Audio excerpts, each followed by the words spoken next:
Can you imagine an NHL general manager today betting $20 on a 100-to-1 long shot horse, winning enough money to complete a blockbuster trade, and then asking the fans for permission before pulling the trigger? Because that's exactly what happened 95 years ago when Conn Smythe brought King Clancy to Toronto, and it might be the greatest front office story in hockey history.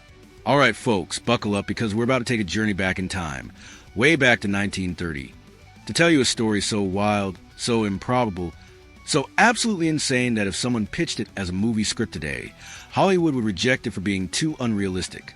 But it actually happened, and it involves the Toronto Maple Leafs, a legendary defenseman named Frank King Clancy, a horse race with 100-to-1 odds, and a gamble that changed the course of hockey history. And here's the kicker.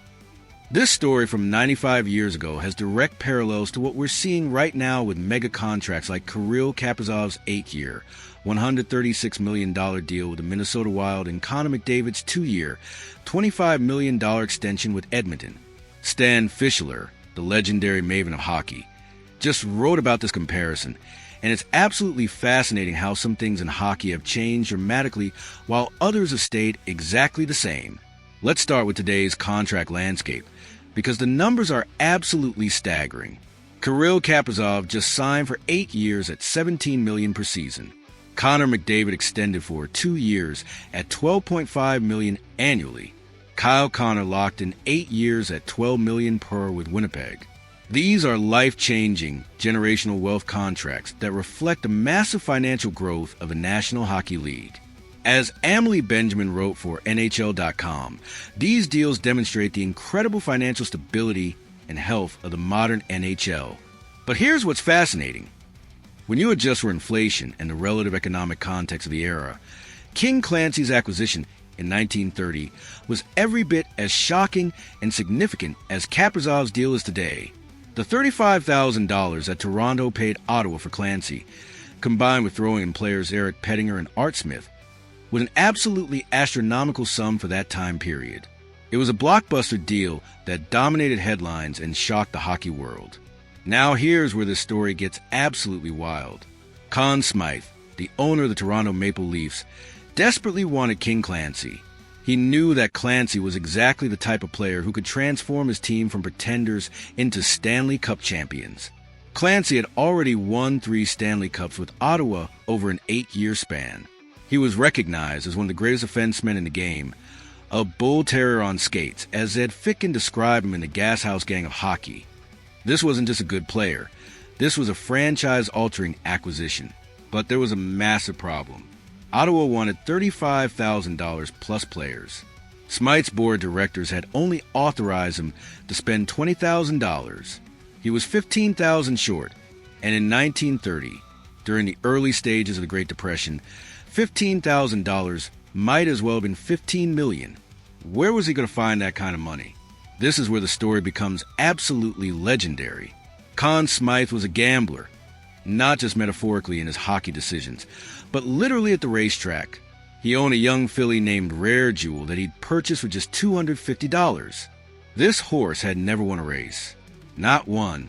She was entered in the Coronation Futurity at Toronto's Woodbine Racetrack, a race for 2-year-old colts, and the odds makers gave her 106-to-1 odds. 106-to-1. Those are, this horse is basically no chance odds. But Smythe saw something in Rare Jewel that nobody else did. As he later told the Toronto Star in 1977, "If God gave me any talent at all, it's the ability to spot a phony horse at 1,000 yards and the ability to smell a thoroughbred, whether it's a racehorse or a human. Thoroughbreds of any kind just smell like thoroughbreds."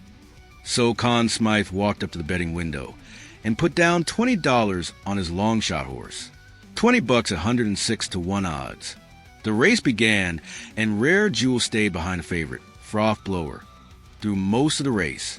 Then, in the home stretch, Rare Jewel crossed the field and stole the victory in what must have been one of the most dramatic finishes in Canadian racing history. Smythe won $9,372 on his bet, plus another $4,000 in prize money, $13,372, almost exactly what he needed to complete the Clancy deal. Can you imagine? A general manager today funding a blockbuster trade by winning a horse race? It's absolutely insane. But wait, the story gets even better. Smythe knew there was a potential problem. King Clancy had a bitter feud with Toronto defenseman Hap Day. These guys did not like each other. So before finalizing the deal, Smythe secretly sent his assistant Frank Zelka to Ottawa to meet with Clancy and make sure he could put aside his differences with Day and be a good teammate. Only after Clancy agreed did Smythe pull the trigger on the trade. And here's my favorite part of this entire story. Conn Smythe wasn't some autocratic owner who just made unilateral decisions. Before finalizing the deal, he took out advertisements in every Toronto newspaper asking Maple Leafs fans if they approved of acquiring Clancy for that massive price. Can you imagine an NHL general manager today putting trade decisions up for a fan vote? Hey Twitter, should we trade for this guy? Let me know. It would never happen. But that's exactly what Smythe did, and the fans overwhelmingly supported the move. The Toronto Globe reported on October 11, 1930. Smythe was backed to the limit by the fans. He made good on his promise and displayed courage in establishing a new high record in paying such a big price for Clancy. Now let's talk about the impact, because this is where the parallel to modern mega contracts really comes into focus. Before acquiring Clancy, the Maple Leafs had finished the 1929-30 season in fourth place in the Canadian Division with a 17-21 record and just 40 points. They were mediocre at best, going nowhere fast. With Clancy on the roster for the 1931 season, Toronto jumped to second place with a 22-13 record and 53 points. That's a massive improvement.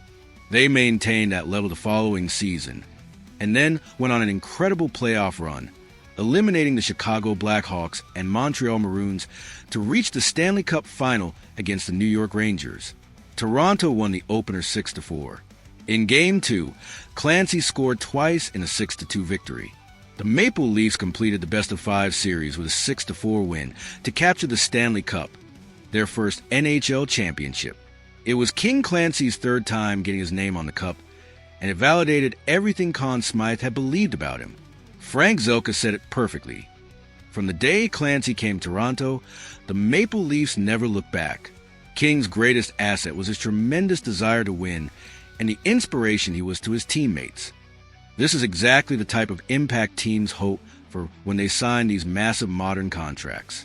When Minnesota gave Kaprizov $136 million, they're betting that it'll be the franchise cornerstone who leads them to championships.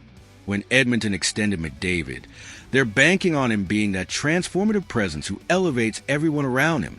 When Winnipeg locked up Kyle Connor, they're investing in a player they believe can be the difference in playoff series.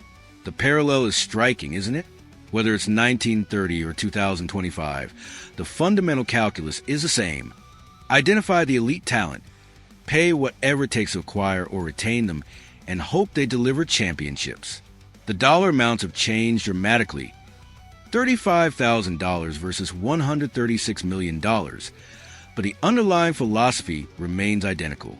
William Houston wrote in Inside Maple Leaf Gardens, The Rise and Fall of the Toronto Maple Leafs, that Clancy was colorful and exciting. He was also one of the league's best defensemen. That's the exact type of player teams are willing to break the bank for today. Kaprizov is colorful and exciting and one of the league's best forwards. McDavid is arguably the most talented player of this generation. These are the guys you bet the franchise on. W.A. Hewitt wrote in the Toronto Daily Star on October 9, 1930, Clancy is not only the most spectacular player in professional hockey, but one of the most useful. King is a 60-minute man and a leader on the ice. Sound familiar? That's how people talk about McDavid today. A complete player who can play in all situations and elevate his teammates' performance. Here's what really strikes me about this comparison: the risk tolerance. Conn Smythe literally bet on a horse race to fund this acquisition. He put his own money on the line, won against incredible odds, and then used those winnings to complete a trade that transformed his franchise. Can you imagine the pressure?